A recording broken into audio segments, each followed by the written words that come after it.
everyone, welcome to another video for SimonsStamp.com. Today I'm starting out with some marshmallow cardstock from Basil, and I am scoring it at 4 1/4 so that I can fold it and create a standard size card. Today I'm going to be using one of the new dies from our Stamptember release. This is the A2 card curved edge die. Just going to take it out of the packaging. And what I'm going to do is I'm going to have the little curved edge be right down on the very bottom of the card. And I'm lining up my card on my grid mat here so that I can make sure that it kind of comes up on the same spot on each side. So right there looks really good. Now I'm going to take some washi tape, and this washi tape I've already used before so it's not too sticky, and it's going to hold that die in place while I run it through my die cutting machine. Now it's going to cut both the front and back of the card, so I'm going to run it through my die cutting machine twice to make sure it cuts both. And if it doesn't cut through the back one, then I can it'll leave an indentation, and I can put that die back on that spot and run it through my die cutting machine again. Okay, and it looks like it cut that back portion as well.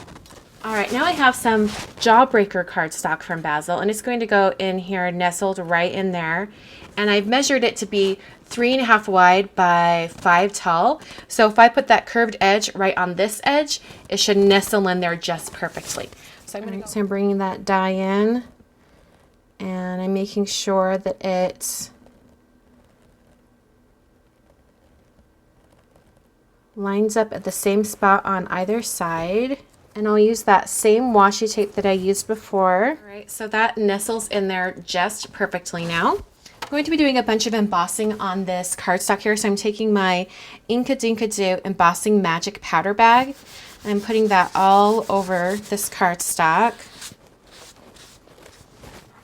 And I'm going to be using this stamp set for my mind's eye. This is the beautiful stamp set from the Remarkable collection. I'm going to be using this motif right here. And I'll be using Versamark ink, and I'm going to be stamping this design repeatedly over this entire surface. So I'm going to be leaving a gap right down here at the bottom. So I'm going to start kind of in the center. You can see how sharp that stamped image is. And I'm just going to repeat these going all the way across the card, going all the way across the cardstock. All right, I'm planning to have a piece of vellum right here, and I'm going to be stamping this sentiment on it. So I'm just going to kind of place this off to the side so I can see exactly the width that it's going to be, so that I can plan. If I was planning ahead, I would have done this portion first and then just place it on top as a placeholder, but this will work.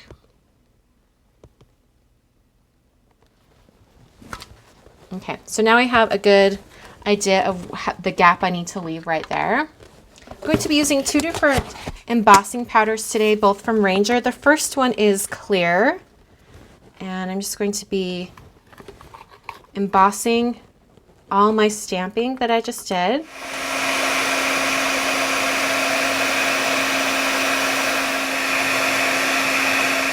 And now I'm going to be stamping on some vellum, and I want to make sure that this is going to extend past this area right here. So I'm just going to make a little mark that it needs to come out to about right here.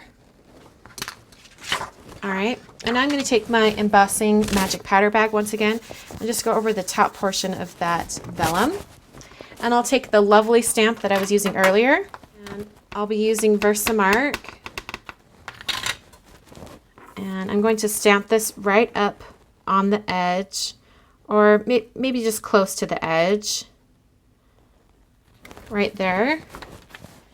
All right, and then I'm going to take my Versamark pad, and just because I don't want to get too messy, I'm going to put a little bit of cardstock underneath.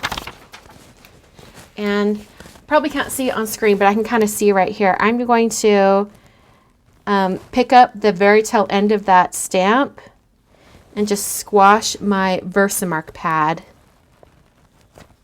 on it. All right, so hopefully you guys can see that now, how I just continued that on. I'm going to take it all the way to the very corner right there.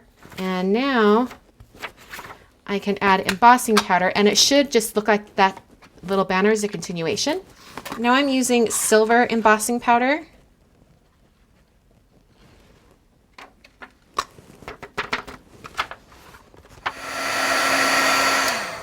As you can see, that really pretty silver. I'm going to let that cool for a little bit while I adhere this piece onto the card front. I'm just going to be using some foam squares. I'm going to use my paper trimmer and trim this down so that it matches up. So it looks like that continues on and the stamp wasn't short at all. And I'll just follow along this edge right here and cut off that shape. All right, I'm taking a little bit of gray baker's twine from Doodlebug, and I'm wrapping that around the vellum piece. I'm going to be using some Cool Tack foam tape, and just a few little squares should do it. And I'll make sure I put it behind the baker's twine.